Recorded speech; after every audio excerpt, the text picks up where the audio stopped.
নমস্কার, আপনারা দেখছেন কলকাতা টিভি ডিজিটাল।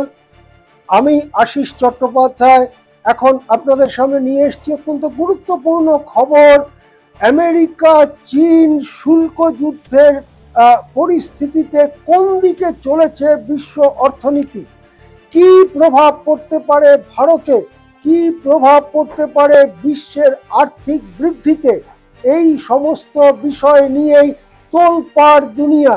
সেই ব্যাপারেই সর্বশেষ যা খবর পাওয়া যাচ্ছে সেটা নিয়েই আপনাদের সামনে আমি কথা বলবো।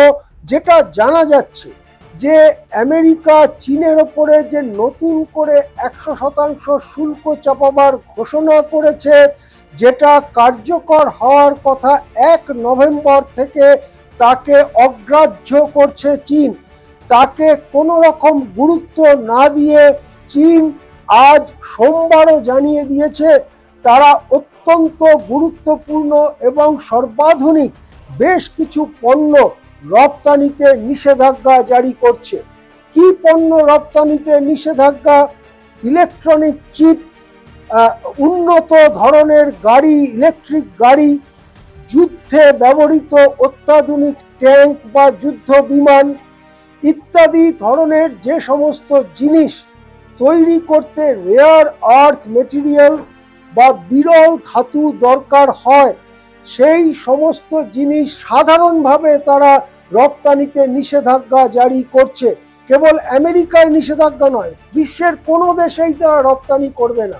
এটার অর্থ হচ্ছে, বিশ্বের আর্থিক ব্যাপারে পর্যবেক্ষকদের মতে এটার অর্থ হচ্ছে, চীন যেসব দেশের সঙ্গে বিশেষ আর্থিক সম্পর্ক স্থাপন করবে কেবল তাদেরকেই এই জিনিসগুলো সরবরাহ করা হবে, রপ্তানি করা হবে, অন্য কোনো দেশ এগুলো আর পাবে না।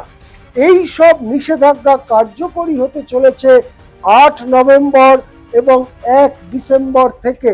সুতরাং 8 নভেম্বর এবং 1 ডিসেম্বরে এই নিষেধাজ্ঞা কার্যকরী হলে বিশ্বের উৎপাদন শৃঙ্খলে বড় সড় গোলমাল দেখা দেবে।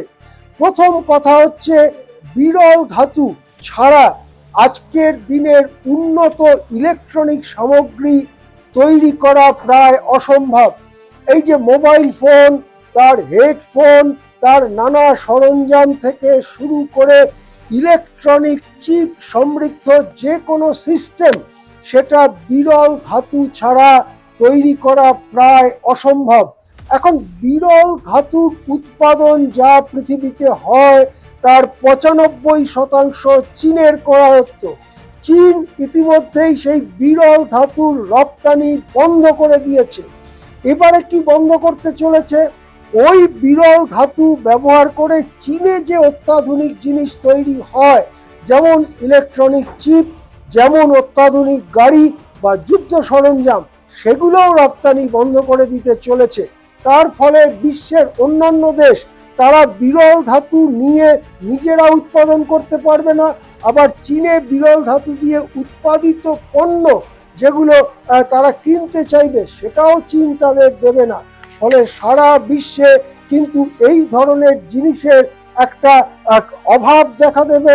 তার ফলে উৎপাদন শৃঙ্খল বড়সড়ভাবে মার খেতে পারে।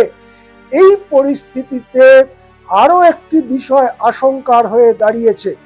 আজকের দিনের যে যুদ্ধাস্ত্র, যুদ্ধে ব্যবহৃত অস্ত্রশস্ত্র, সেটা আক্রমণাত্মক হোক, অর্থাৎ আমি মিসাইল চালিয়ে হামলা করব, আর রক্ষণাত্মক হোক, অর্থাৎ অন্য কেউ মিসাইল চালিয়েছে আমি সেটা মাঝ আকাশে আটকে দেব, মাঝ আকাশে বিস্ফোরণ ঘটিয়ে দেব।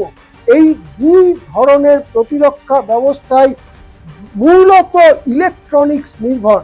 আর এই ইলেকট্রনিক সিস্টেম, ইলেকট্রনিক সার্কিট, এগুলো চালাবার জন্য যে ধরনের চিপ ইত্যাদি তৈরি করা দরকার সেটা বিরল ধাতু ছাড়া হয় না।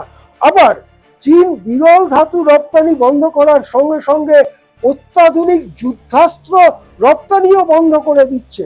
তার ফলে যেটা আশঙ্কা দেখা দিচ্ছে যে ধীরে ধীরে আমেরিকা সহ অন্য বড় শক্তিগুলো তাদের অস্ত্রশস্ত্র সেকেলে হয়ে পড়বে, আর চীন তার নিজের অস্ত্রশস্ত্র অন্যদের তুলনায় অনেক বেশি উন্নত করে ফেলবে। কেবল চীন নয়, চীন যদি নির্বাচিত কিছু দেশকে বিরল ধাতু সরবরাহ করে, সেই রকম দেশও তাদের অস্ত্রশস্ত্র অনেক উন্নত করে ফেলবে। সেক্ষেত্রে হয়তো এমন হতে পারে বছর খানেকের মধ্যে চীন এবং তার বন্ধু দেশগুলোর এই যে অস্ত্রশস্ত্রের সিস্টেম, সেটা আক্রমণাত্মক হোক আর রক্ষণাত্মক হোক, সেটা আমেরিকা বা ন্যাটো শক্তির থেকে উন্নত হয়ে গেল এবং সেটা একটা ভয়াবহ মানে বিপদের সম্মুখীন হবে তখন আমেরিকা এবং বন্ধু দেশগুলো।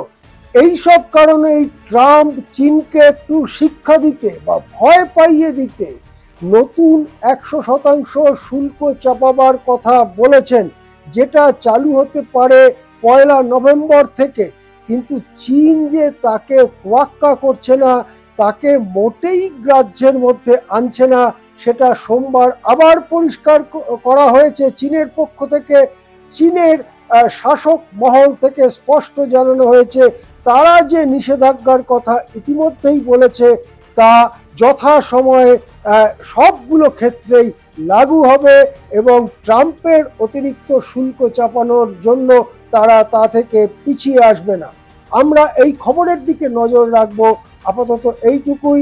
নমস্কার, আপনারা দেখছেন কলকাতা টিভি ডিজিটাল।